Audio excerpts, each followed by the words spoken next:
hemen tarihte olmayan yetimler için koşup kuruldu. Bunun için ne mektepte var, ne cidde var, Türkler olmalı. İkinci Türkmenistan ağırlar olmalı, sahiler olmalı, yazılar olmalı.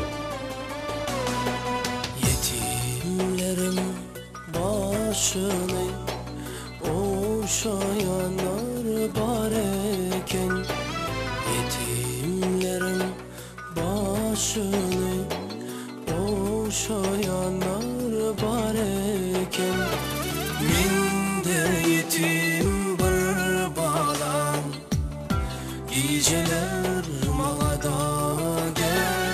Men de yetim bir balam, geceler malada gel.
İçizin Allah'sı var, zalimin zulmü bolsa, İçizin Allah'sı var.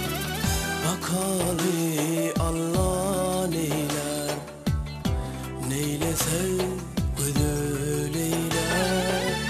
Bakali Allah neyler, neylese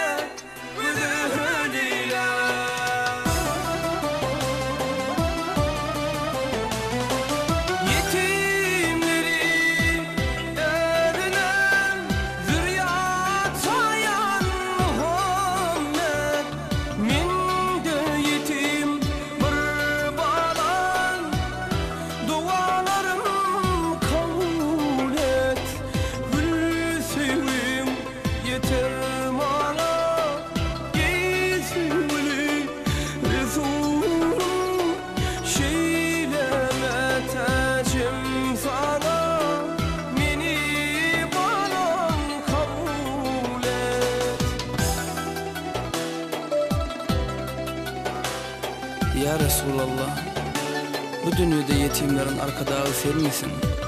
Şey deyip kalkam, bugün hovluda çağlar uyuşup oyun oynadılar. Beni yeni yetim deyip aralarına almadılar. Kemisinipler ağladım. Ya Resulallah, buyursana beni yetim deyip kemsitmesinler. Biliyorum, gelirsin, başıma uşarsın, giyecelerini üstüme örtersin. Menin ecemde kalkımda sensin ya Resulallah. Menin ecemde kalkımda sensin ya Resulallah. Ya Resulallah, ya Resulallah.